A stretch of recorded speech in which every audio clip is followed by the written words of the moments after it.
Hey guys, how's it going and welcome back. Welcome to yet another episode of Real Daddy Talking. If this is your first time, a warm welcome to you. My name is Kelvin, and in this channel, I mostly discuss topics to do with parenting, basically how to manage children better and how to become better parents so that we give our children the best environment to succeed in their life. Alright, so in today's video, I want to carry on from the previous discussion, which I was sharing my learnings from this book called The Whole Brain Child. So in today's video, I want to talk to you about understanding the child's brain. And I think that this is something that's really important and we often overlook this. And the reason is because we often expect our children to behave what we expect them to behave. Alright, or rather we expect our children to behave the way we want them to behave. And very often, when we have such an expectation, we often meet, many conflicts with them, especially when we expect them to do A and they end up doing B, and then even though we reason with them, they still continue to do B and not A, and that makes both parties upset. So I think it's so important to understand the brain's child because we are understanding the anatomy. Sorry about that. Anatomy of the physical brain, and to understand the different parts and how they all work together. And by learning about them, it helps us to manage our expectations better. All right. So today, this is going to be a very high level understanding of how the child's brain works. And while I was doing research into this, I discovered that a lot of the principles that I'm going to share in this slide often applies to us as adults as well. And after learning about these lessons, it helps me to kind of manage my expectations towards people in general. So I think this should be really, really helpful. All right, so let's get started. Okay, so why is understanding the child's brain important? It's because on the left hand side we see all these mathematical formulas over here. It looks like some Einstein work over here. And on the right hand side, you notice that we see colors and we see, expression, we see art. So the brain is not just a processor just for crunching numbers, although most of the time this is what we do. Okay, so I want to share with you the different parts of the brain so that you can have a good understanding of what each parts do and how they actually work together and how a child is actually using those parts to deduce what their actions are. All right, so let's go to the first one. So our brain, we have the left hemisphere and the right hemisphere. Okay, so the left side of the brain, as you can see in this photo, it has to do with calculation, mathematics, logic, numbers, words, sentences. Okay, and on the right side of the brain, it has to do with experiences, emotions, and reading non-verbal cues. Okay, so as you can see here, it's about colors, it's about feelings, it's about having that sense of how the situation is. All right, so it's a lot of gut feel. Okay, so I think this applies to us as well. Sometimes we tend to be very logical, and we often neglect that experiential or the emotional part of us. Okay, so I think it's important to know that we have these two sides to our brain. Okay, and we have also this part called the reptilian brain, and this part helps us to act instinctually. Okay, so like for example, if you trip and then you kind of like try to pick yourself up so that you don't fall. So it has to do with making split seconds survival decisions.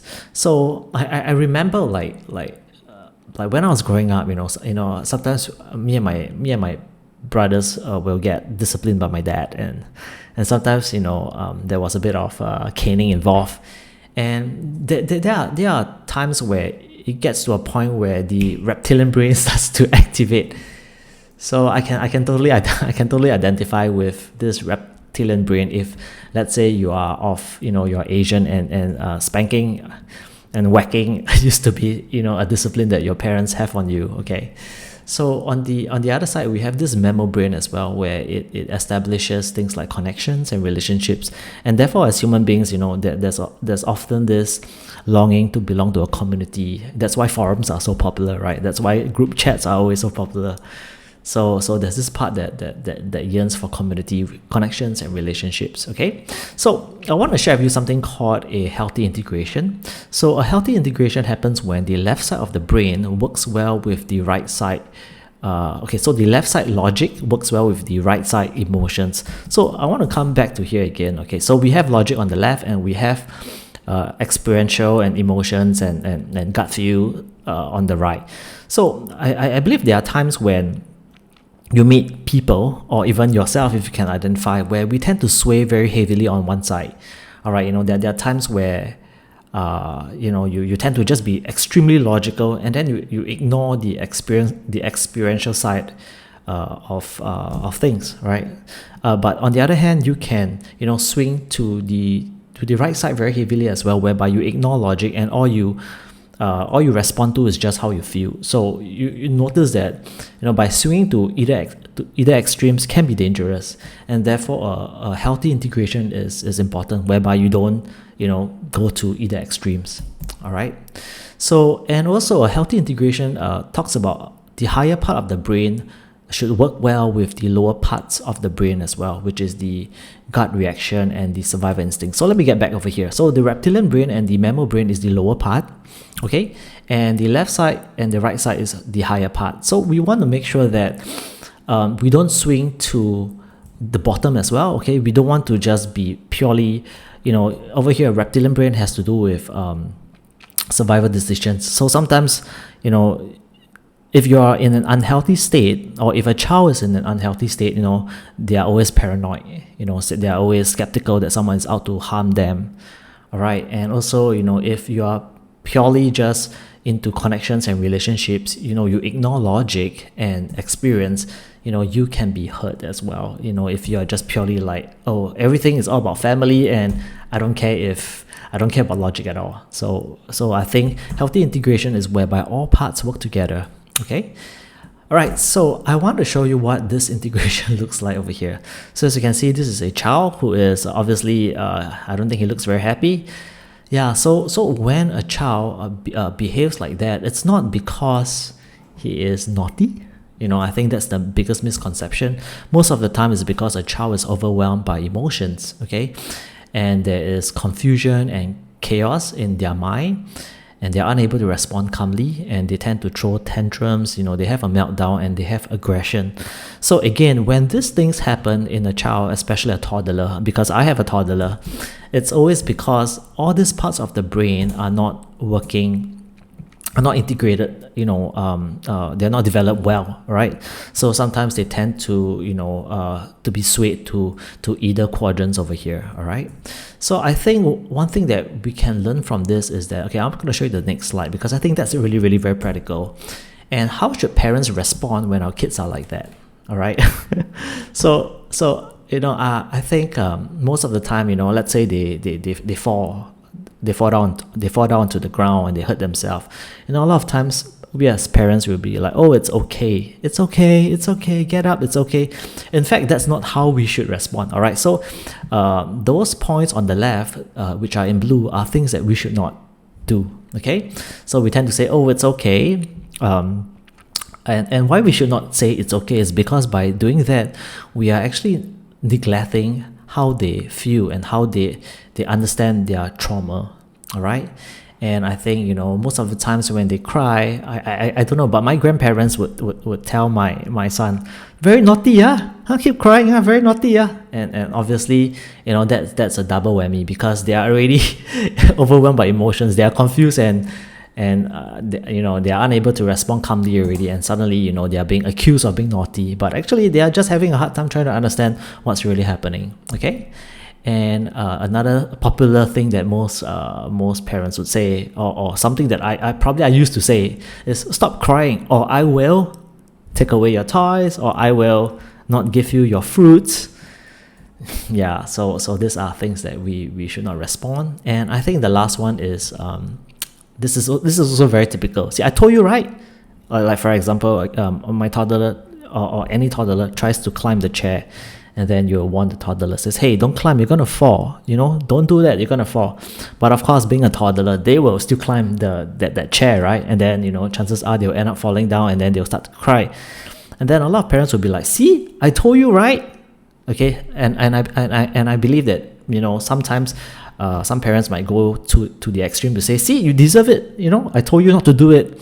So when we say these things, we kind of assume that they are logical beings. I mean, yes, of course they are, but again, we're talking about integration. They might not be so integrated yet, and therefore they won't be able to fully comprehend when we say, okay, if every action will have its consequences. If you do this, then that will happen to you. They're unable to fully comprehend that yet. And to them, maybe all they want is just to experience that all they are more inclined to are the experiences, and therefore that climbing of that climbing the chair is an experience to them, and they totally have no understanding on the logic about falling down means pain. All right, I hope I can explain that well. All right, so I think what we should respond instead is to acknowledge them. So when they fall down, I think rather than just being accusatory, like say, hey, I told you not to do this, but rather we can say, hey, calm down, tell me what happened. This must hurt. So what we are doing is that we're acknowledging their feelings, and most of the time they'll say, yeah, it kind of hurts. And I think that's how we learn to show them empathy, and they will learn empathy from our actions to them. And then what we can also follow up with is to say, oh, is that painful? I mean, obviously we know it's painful, but it's for them to acknowledge that this is what they're feeling right now. And then we can say, oh, what happened over here? So they'll probably say, oh, I fell and it hurts right now. Then we can say, oh, so maybe next time we shouldn't climb this anymore. We shouldn't do this, because if you slip, you might just fall and hit your head, and it's going to be painful again. And this really helps to encourage and build up the child, right? Instead of saying it's okay, we ignore their pain, or saying you're very naughty. I mean, obviously they know that maybe they shouldn't climb, but again, they are not well integrated enough to make that the sensible choice. All right, or yeah. Okay, and also another thing is to assure them, to say that, okay, it's painful, you can cry. And I think this is something that I learned from my wife. So about a month ago, I sent my toddler to have vaccination. So of course, when the needle goes into his skin, right, it hurts, right, and he starts to cry. So my wife would say, oh, does it hurt? I mean, obviously it hurts. Oh, then my wife said, okay, you can cry because that hurts, but I'm over here when you'll be fine in a while. Okay, when you're done with your crying, let's talk again. So I thought that was really something that's quite encouraging. Okay, so I think it's also allowing the child to know that crying is not a bad thing. It's okay to cry because it hurts. Yeah, rather than saying that, oh, you are a man, you shouldn't be crying. Real men don't cry. I think that is not true at all. Okay. All right, so let's talk about what does the science say. Okay, so the science tells us that children whose parents speak to them with their experiences tend to have better access to memories. So I think this has to do with our actions towards them. Like, we asking them about what happened today, what happened. We ask kids about their day, and we ask them, oh, why did this happen or that happen? I think that helps to integrate their experiences more. And parents who speak with their children about their feelings have children who develop emotional intelligence. So a good example would be, sometimes my toddler will end up, pinching the adults. And my wife and myself will say, hey, if you do that, then this person will feel sad, and then we say, do you want him to feel sad? Then of course my toddler will say, no, I don't want him to feel sad. And then we kind of reason that, if you pinch this person or you hurt that person, he feels sad, and therefore if you don't want him or her to feel sad, then maybe we shouldn't do that. So I think by teaching them about this, they're able to probably be more empathetic, a better awareness of how their actions can actually induce an emotional response to people in general. Okay, so parents can shape the growth of their child's brain according to the experience they offer. So I think it's again about parenting.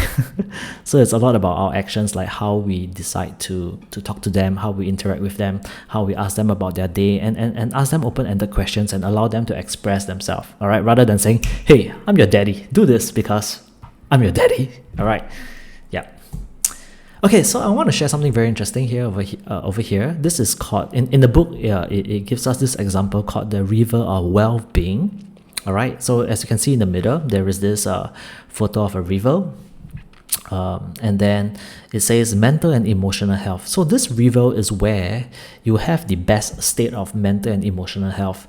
And on the left hand side, which is one of the bank of the river, you have rigidity, unable to adapt, no compromise, and no negotiation. All right, and on the right of the bank of the river bank, you see chaos and total lack of control. So those things are opposite of each other.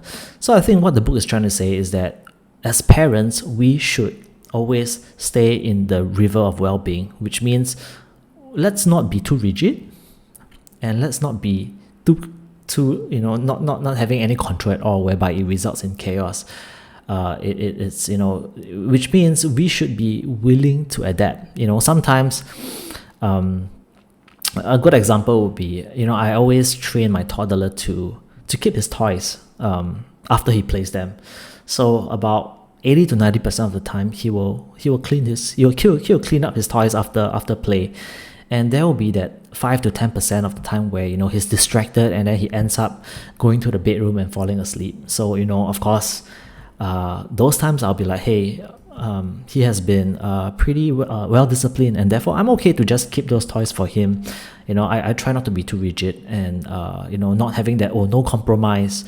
I believe there might be some areas where there is no compromise. Like for example, actually I do compromise. Let's say brushing of teeth. I think oral hygiene is extremely important, so I try to make sure that we don't compromise on that as much as possible. I think it's about just staying in the middle, whereby we don't go to either extremes, because either extremes means lack of mental and emotional health. All right. Okay, and I think I want to share also that the book reminds us that as parents, we are always zigzagging among those two extremes. Sometimes when we find ourselves being too rigid, we have to have that awareness to say that, okay, I think this is unhealthy. I need to just release a little bit and allow a bit of chaos to happen. But if we see that things are a total lack of control, then there are times where we decide that, hey, I think we need to just implement more control, all right, over certain behaviors or anything like that. All right, so I think this could be my last slide. This is my second last slide. So I think the point I want to make is that it all starts with the parents. Okay, so when we are closest to the bank of chaos or rigidity, we are furthest away from mental and emotional health. So this means parents have to have that awareness as well, okay, to know that children, especially in their toddler stage, their minds are not fully integrated, and therefore we cannot expect them to behave the way that we want them to behave like an adult, because obviously their brains have not totally matured yet, and therefore their actions will not be how we would want them to act out. All right, so it's always a zigzagging back and forth between those two banks, and it starts with an awareness, which I've already mentioned. All right, so next slide. And the takeaway for the week is our actions as parents shape the brain integration of our children. So what that means is that we have to brush out on our actions. If we expect our child to be awesome, then we better be awesome parents. We better know what works and what doesn't, and we do our best to have that awareness to do things that have a positive impact on them. All right, so we should also flow in the river of well-being. So let's not be too extreme, and we manage our expectations of our children's behavior according to their brain development. So sometimes when they misbehave, it's not because they are naughty, it's because they're just big children. And as parents, I think it's an opportunity for us to show empathy, to teach them discipline, as well as exercising flexibility as well. All right, I think this is the last one that I have. All right, so I think one thing that I've also learned this for myself personally, as I interact with people of my peers, is that the thing is that, I don't think everyone would have the perfect integration. The left side, the right side, the reptilian brain and the mammal brain. Sometimes we kind of sway to a quadrant, and therefore sometimes the decisions that we make can be seen as quite extreme. And understanding this brain quadrant thing allows me to be less judgmental on people, because they could just be swaying on a different part more, and therefore it's not really them trying to be difficult. It's just this is their psychological makeup. And understanding this allows me to examine the way I make decisions more as well. So I think it's good for both the parents to know, so that they are able to have the awareness to deal with their peers and their children's better. Alright guys, I think this is all I have for you. I know it's a bit of a rambling, but I thought that this is quite an eye-opening experience for me, and I hope that you have gotten some useful lessons from this. Alright, if that's all, I will see you in the next one. Cheers guys.